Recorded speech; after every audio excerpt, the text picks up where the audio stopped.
Welcome back to Legacy Builders with Bryan Dulaney. I'm excited for our special guest today, Todd Dickerson, the co-founder of Clickfunnels, who's going to share keys to building an 8-figure business, along with some very exciting developments of Clickfunnels 2.0 that will absolutely revolutionize the funnel industry, in my opinion. Also, Todd shared some practical things that he's doing in his personal life to build a legacy and continue compounding his impact into future generations. Everyone hears from Russell Brunson. I wanted to hear from Todd, who leads the development team. Let's go. All right. Well, welcome back to the show, guys. Super excited that I have Todd Dickerson with us here. And so, Todd, let's just jump right in. First thing, when you and Russell started ClickFunnels back, what was that, 2014? Yeah. Did you imagine that it would be where it is now? Well, Bryan, first, thanks for having me, man. I appreciate you having me on the podcast. And honestly, no. I've kind of told this story a couple times, but in the past, when we were getting ready to launch the original ClickFunnels, Russell was completely convinced we're going to have 10,000 members at launch. It was going to be insanely huge. And I was kind of along for the ride. I'm like, all right, man, whatever you think. If you think you can pull that off, let's do it. And we launched, and it kind of was crickets. We ended up launching with 10% of that or something. We kind of got off the ground, got a little bit of traction. But he was just kind of blown away that we didn't explode right immediately and take over the entire market. But we were honestly underestimating our potential with the whole thing, right? So 10,000 was our magic numbers. Once we get 10,000 members, it changes everything. We've got all this potential, all these things. And we were kind of viewing it as we would be able to get 10,000 members by dominating what at the time was kind of the internet marketing niche. And we figured once we got to that spot, we kind of saturate the market, whatever. Really what we didn't see was the potential to actually expand and grow the internet marketing niche, right? And grow this potential of people making money online and running online businesses and everything at the time. So yeah, we didn't really anticipate it getting to the spot where it is now. Even early on, to the point where I told him, I was like, all right, man, I think the software is good to go until about 10,000 users. And then after that, we're going to have to figure some stuff out and figure out how to scale and grow and get beyond that. But no, we were definitely blessed beyond what we initially anticipated.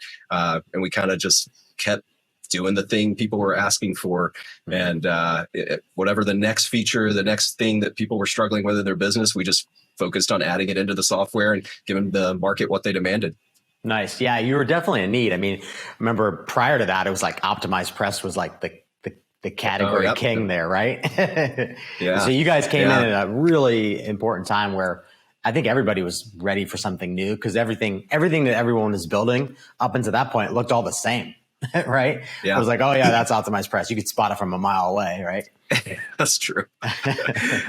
Yeah, absolutely. That was one of the big things was our page builder at the time was completely fluid. You could do anything you wanted, right? I mean, still is obviously to this day. But all the competition on the market they would give you a template. You could change the text and replace an image, but that was it. You couldn't really truly customize it to match your brand and match your business. So it really didn't fill the actual need that was in the market. And yeah, ClickFunnels did that. Nice. What would you say some of the, and this has been, 2014. So what would you say some of the biggest lessons that you've learned on this journey to taking ClickFunnels from, start to over 100 million a year? Yeah, man. I've thought a lot about this over the years, and a lot of it recently too, during our COVID downtime, right? Getting to have some time to journal and think through it. And I really think one of the biggest things is the power of consistent action. During the building of ClickFunnels, I kind of said, we were just heads down, building the next thing that people wanted and making sure that we were producing value for the market. But really it's that, getting up every day, putting in the hours, putting in the work.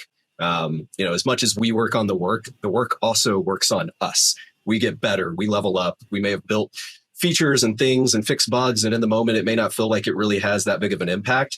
But as you're doing that, you're actually leveling up your own skill set and leveling up your own ability to get to the next level. Probably the other huge thing would be just thinking bigger, right? Like I just kind of mentioned, we were thinking 10,000 users. We didn't have on our radar that we were going to get to 100,000 users, right? We underestimated our own potential and the potential of what the actual larger market has and could potentially produce, right? So I think that's another huge thing, right? Like find a problem that's actually big enough to solve. A lot of people focus too small on that. Like they'll focus on, I need to get to replace my income. I need to get to 100,000. I need to get to whatever that number is. And, at least 10x it, right? Like if your goal is to get to 1 million, you need to change that. You need to move it up to 10 million. Then even if you fell horribly and you only get to 10% of your goal, still where your original goal was, right? So we just keep moving that line for ourselves as well, and making sure that we're like challenging ourselves to get to a bigger spot. And probably the other huge thing is and honestly, like other people in the market that are hugely successful may disagree with this, but I think product actually matters more than anything else. And that I'm gonna say it. It matters more than marketing. It matters more than promotion. It matters more than anything. And I know if you ask certain people, I know other guys that are large influencers in the space like have argued that no, marketing's the most important. Like the sales is the most important, right? Like promotion is the most important. But if you look at across the most successful billionaires out there, if you look at Elon Musk, if you look at Jeff Bezos, right? Like you look at these guys, like they built a product that was better than anything else in the marketplace first. And then, yes, they had to nail marketing. They had to promote properly. They had to sell properly. But without that base level of having the best product on the market, it never could have happened. It never would have happened. And I think that's the same thing with ClickFunnels. Like we built a product that, as you mentioned, like it really filled the biggest demand at the time. And it was, built to kind of create the highest converting and fastest ways to sell online, right? Through funnels. So I think those three things are probably the biggest things that I would say contribute to the success. Nice. Yeah. And I would agree with you. Having an absolute killer product, the best product is what everyone should be shooting for. Right. Yeah. And then secondly, I always do that too. I try to help people to think a lot bigger than they currently thinking. Because sitting down with people all the time, I found that they're usually thinking way too small. And I say the same thing. I'm like, if you shoot for over here and you fall short, well, you'll hit your original goal. Right. Exactly.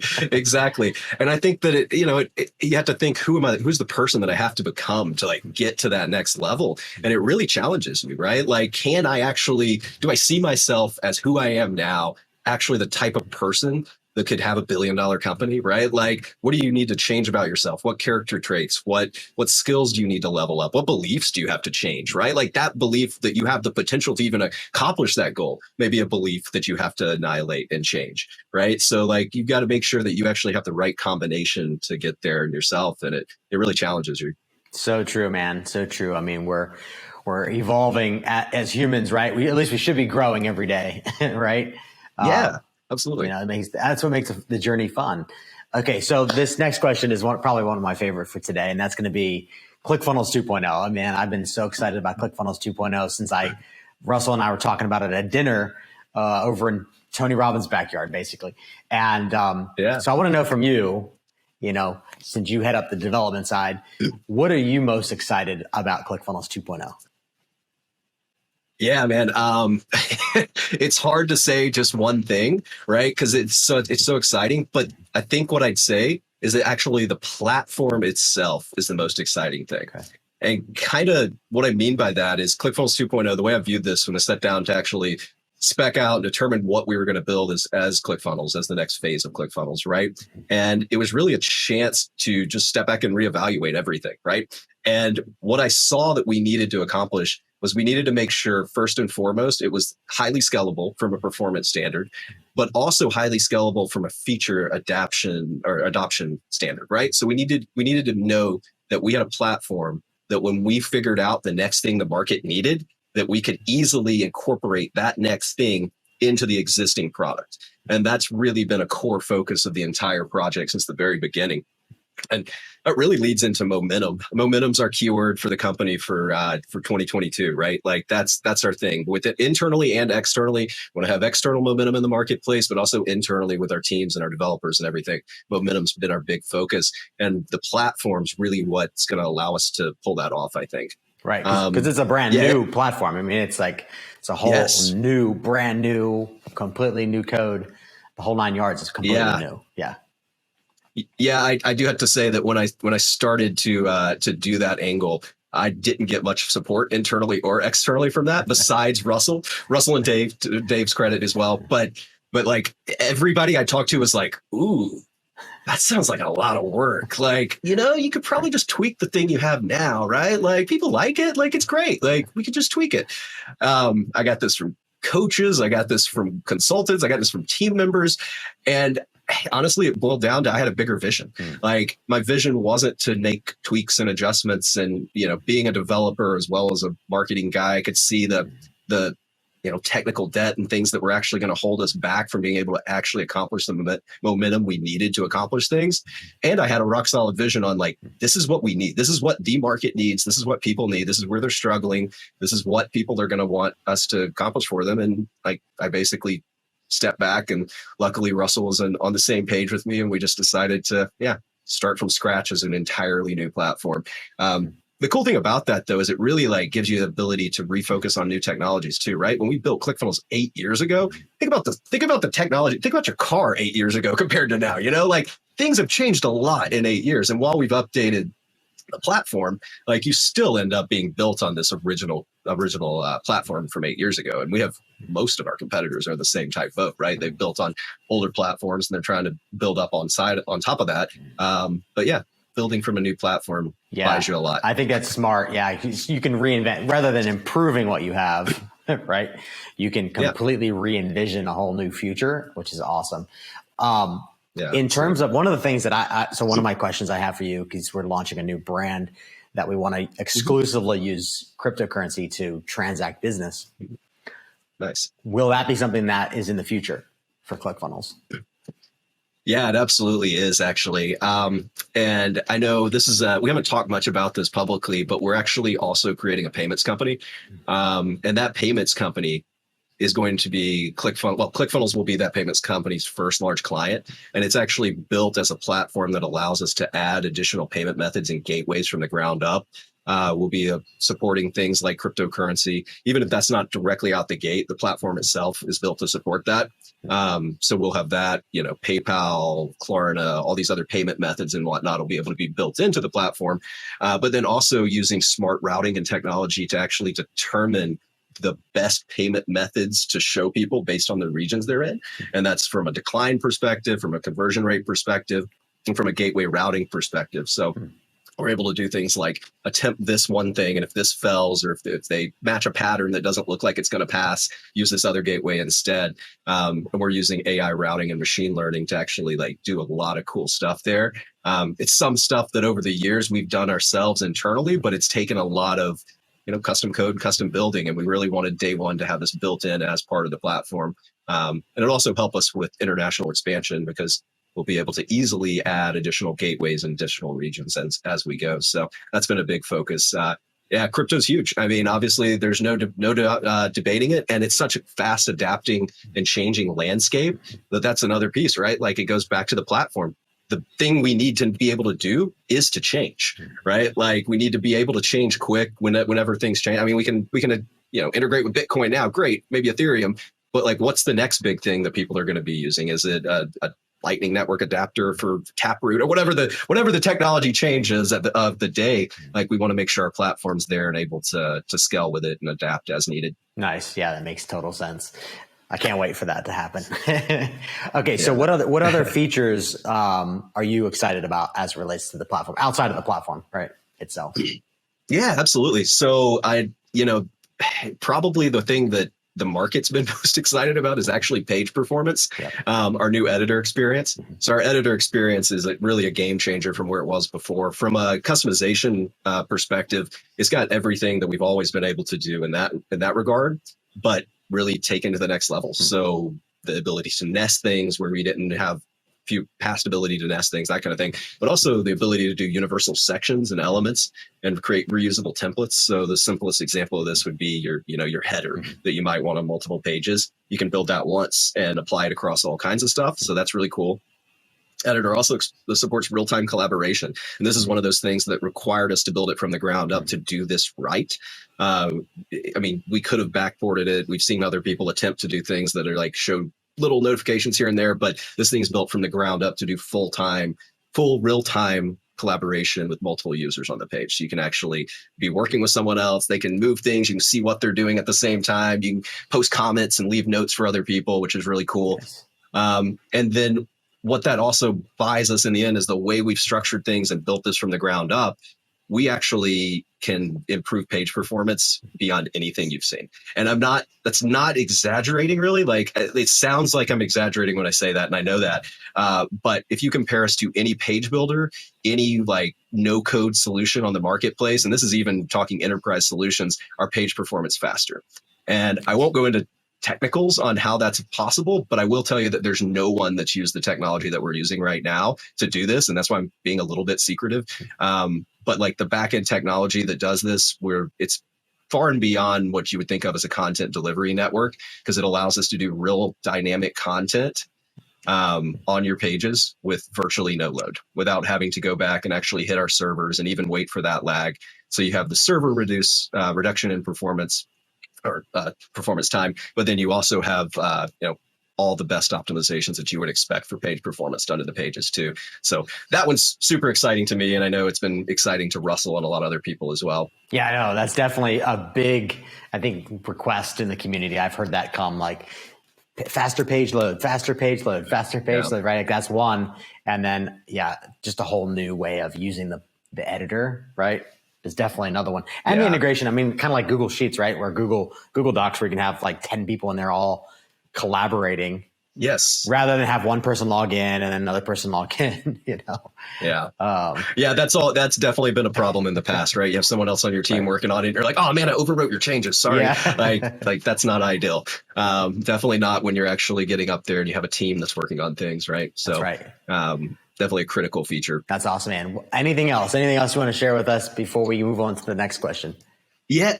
You know what? Something else that comes to mind, at least that I'm super excited about, is courses. So we've always had like membership area type features built into ClickFunnels. You've been able to do basic membership stuff, and you could use our editor for parts of the page, but it wasn't really like a first class thing, in my opinion.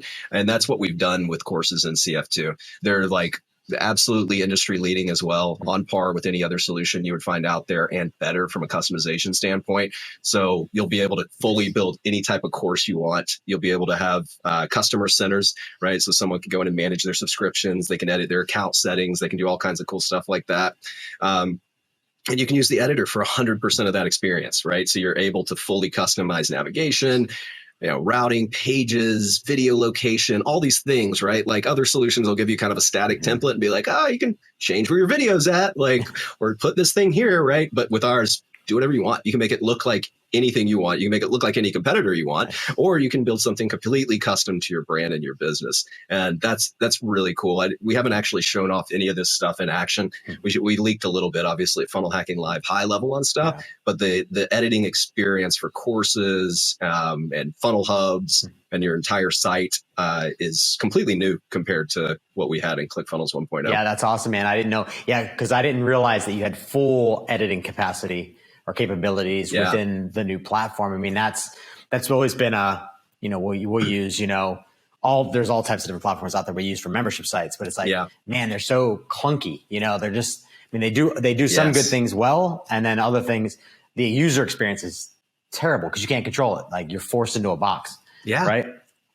It's a huge hurdle for people, and people have I don't know how many thousands of people have random membership platforms integrated with ClickFunnels 1.0 just to be able to accomplish their goals for membership and stuff.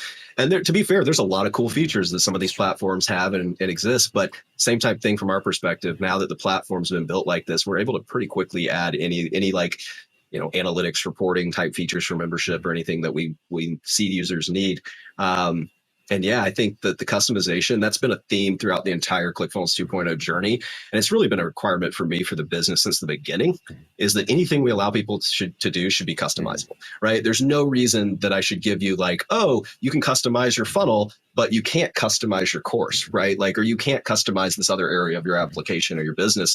And ClickFunnels 2.0 really changes that and makes it not just possible to do, but efficient and fast and performant and really like seamless, right? So now you can actually not have to worry about sending webhooks between different services in order to have different membership actually upgrading and down paying people properly and doing all those things, right? Like it's just built into the platform. It's native feature set. So yeah, that's super Yeah, that's cool. awesome. Yeah. Yeah. So we can dump all of our other apps that we don't need and just have it all be in ClickFunnels, which will be great. Okay. So yeah, that's definitely our goal, right? Like we want to be able to make sure you can accomplish all that. Yeah, that's awesome. One of the things I'm most excited about is the CRM functionality, so that we can have different salespeople tied into a particular funnel, and then you can give them access to things, but you don't have to let them edit the funnel, right? Yes. Actually, the user permission stuff is huge too. And we've always had like basic user permission stuff in CF1, but it does go to the next level in CF2. Same type thing. We've made sure that you can create different role types. Those role types can be limited to different access levels. Like you just said, you could have someone can come in that's a blog editor and a blog author. And you don't have to worry about them breaking your funnel, right? Or you don't have to worry about them downloading your customer list because they're a consultant and you're like, I don't know about I don't want him to have access to all my list, right? So we absolutely have those different permission structures and stuff. And yeah, I mean, I'm not even honestly talking about funnels yet, right? Like I've just talked about everything except funnels because funnels are infinitely better than they were in CF1 as well. Yeah, totally. Yeah, we could be here for hours talking about all the updates. Yeah. So Todd, can you tell us a little bit about what's the bigger vision? Like, where do you see ClickFunnels going in the next, say, 3 to 5 years? From your mind, from your perspective.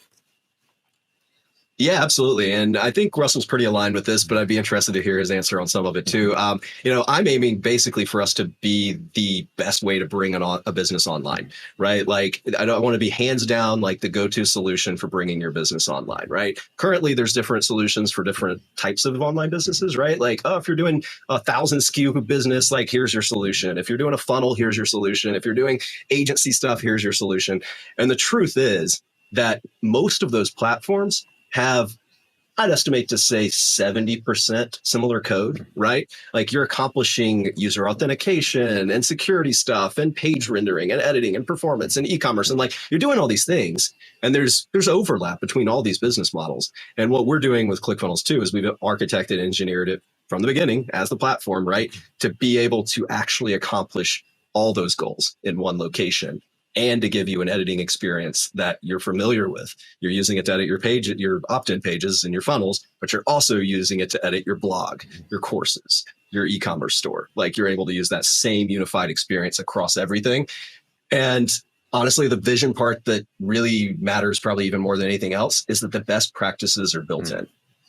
So that's the thing that like I would say is really sets ClickFunnels apart, right? Like I won't call them out specifically, but let's say the biggest e-commerce solution out there, anyone who's doing any volume on there has 35 plugins, right? Like you have to plug it, and not all those plugins work together, right? They conflict. They there's all these other problems that come with that. And really like, yeah, just making sure that it's a seamless, clean experience for people to be able to actually interact with and use and build their business and get the technology out of the way and let them actually just focus on what they do best, which is providing value to their customers. That's right. So what you're really saying is that now you have the platform that's going to be able to go past $1 billion.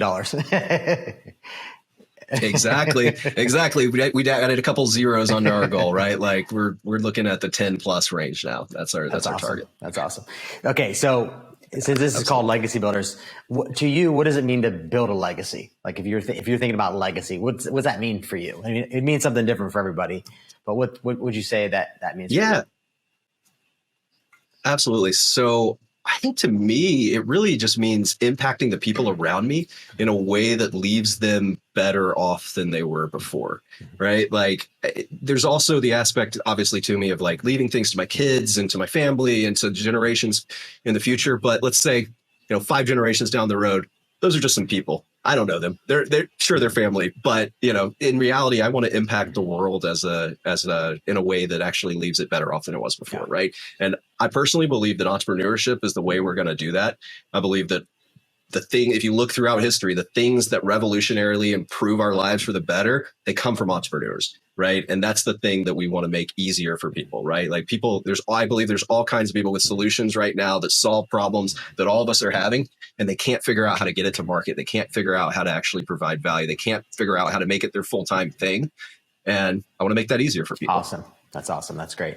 What would you say are some of the keys to someone who wants to hit 8 figures? You know, they want to do more than 10 million and everything that comes with that, right?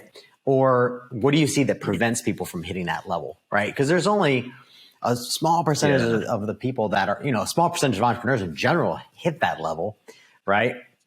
And so I know you guys see all the data. So what would you say is something that prevents it, or something that enables or is a key to helping them unlock that level?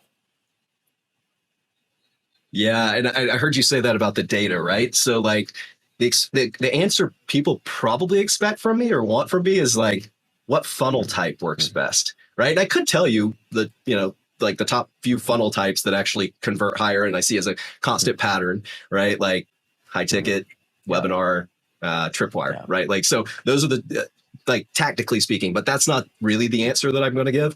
The real answer is that it's consistency, which I mentioned earlier, right? And by that, I mean like consistency in your personal routine, like go to bed at the same time, get up at the same time every day of the week, right? Like, and that means not staying up late partying, not going out with your friends sometimes. It means sacrificing, if you view that as a sacrifice, right? Like I personally don't anymore view that as a sacrifice, even if I might have early on, right?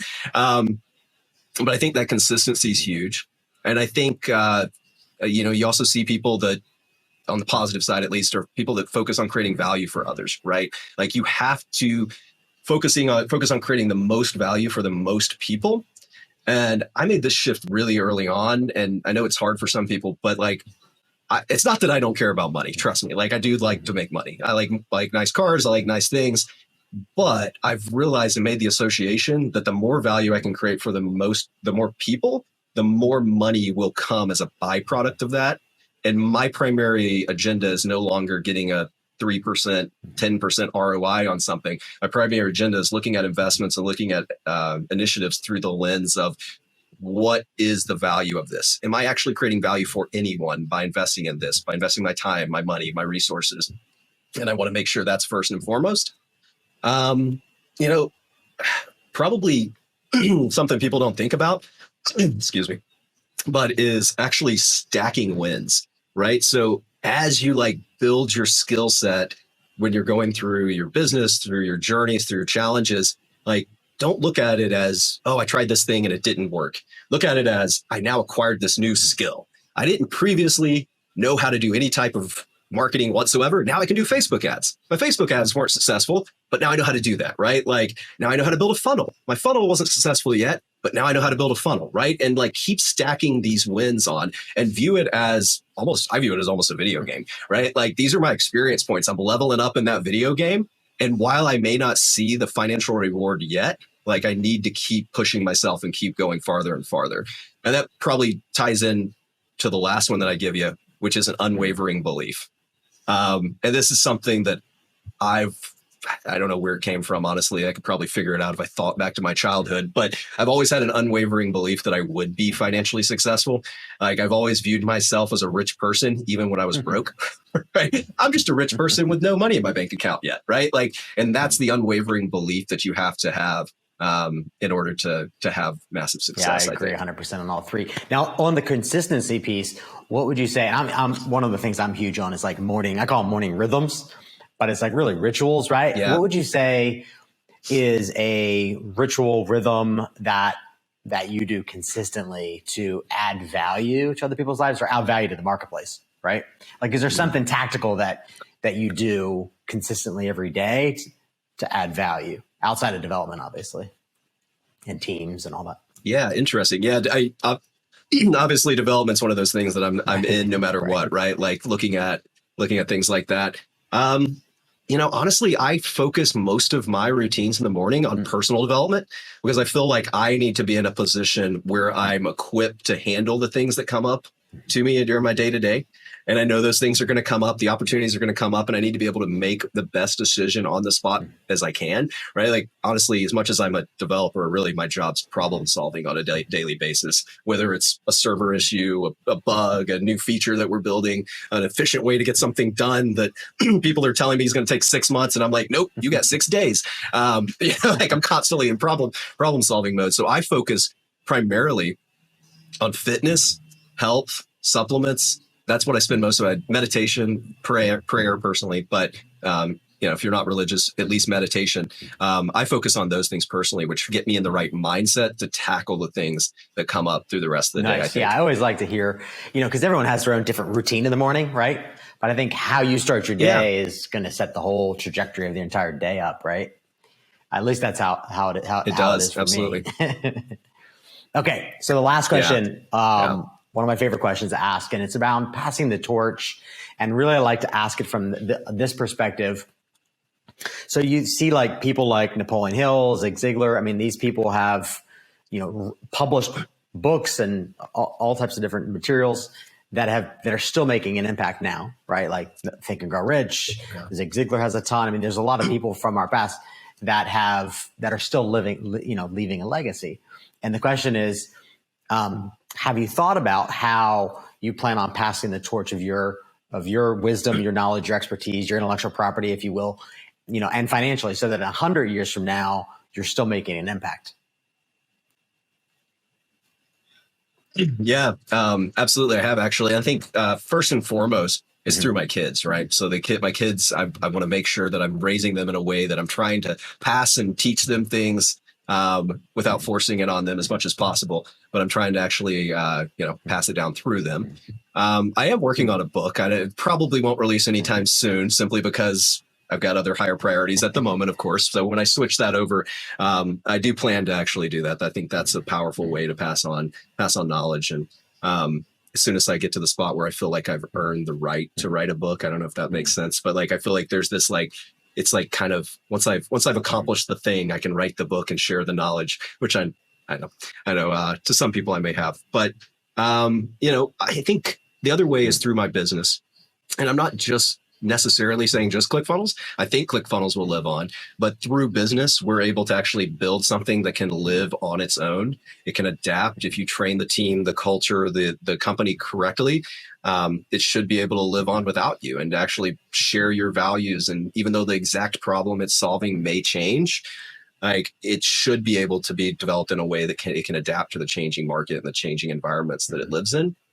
And then the last thing is actually maybe a little bit more tactical, but through an actual legacy trust. So, nice. I've actually, transferred assets into a legacy trust and set up what I would call, basically like a mode of operation for the business for the trust that it has to run through, similar to the business, right? The trustees have rules and regulations and things to follow. So hopefully the actual wealth can be passed down through generations. And we put things in place that hopefully will prevent it from spoiling kids and future generations, but allow it to be a backstop and allow it to help boost any entrepreneurial journeys that they may want to go on. That's great. No, I love what you said there. Yeah. Have you thought, are you comfortable sharing how you've structured that, that succession plan, right? Essentially, of how funds get distributed, because there's, everyone sets it up a little bit differently. I know how mine is set up, but I'd be curious to know, how you structure that, because you don't want your kids to be spoiled. You don't want them to take all the money and just blow it. Right. Like, there's a number of things that you have to be really conscious about, setting up in the beginning of these things. Absolutely. So we're actually still working on the final arrangements for it. But my attorney actually wrote a great book on it called Entrusted. Andrew Howell's his name. So if somebody wants to look it up, it's a great book. But it's kind of a lot of the things that we're putting in place are around, not giving kids money, but allowing them to take out loans from the business, right? So over time, they can increase the amount they're able to borrow. So if they want to go into the business and say, I want to borrow $100,000 to start this entrepreneurial thing I have in mind, like, they can create a business plan, they can present it to the trustees can sign off on it and present that money to them. Well, until they come back and earn the right by paying that loan back, they can't take out additional loans from the business. So, and as you do that, you're able to build up your credibility. So you can, one day you're borrowing 100,000. Once you pay that loan back, you can borrow 400,000, right? So we end up making it be in a way that kind of adapts with them and kind of goes along with them on their entrepreneurial journey. And I think, the numbers are arbitrary. You can change those and make it however you want. But I think that's important. Additionally, we do family get-togethers, right? So with my immediate family, it's a small group currently, right? My kids are young, but on an annual basis, we get together and we talk about things, and we talk about financial plans, but also goals and dreams and where we want to go and what we want to do. And the trust helps support that kind of initiative as well. So I think that's awesome. What would you say one value that you want your kids to embrace that you embrace? One value or principle? Generosity? Generosity. Okay. Yeah. Generosity. And that's one of the things we actually allow the kids to pick different charities that they want to donate to. So on an annual basis, they can donate for their birthday to different charities. And we help them to understand. I mean, my two youngest are a little too young, but my oldest gets it and she does a great job. So we let them help decide where they want to donate to and see the impact of their generosity. That's awesome, man. Well, awesome. Well, thank you, Todd, for coming on. I'm super pumped for Clickfunnels 2.0, as I'm sure you are, day in and day out. Yeah, absolutely. Yeah, thanks for being with us today. And it's been great, man. Thank you for joining me on Legacy Builders.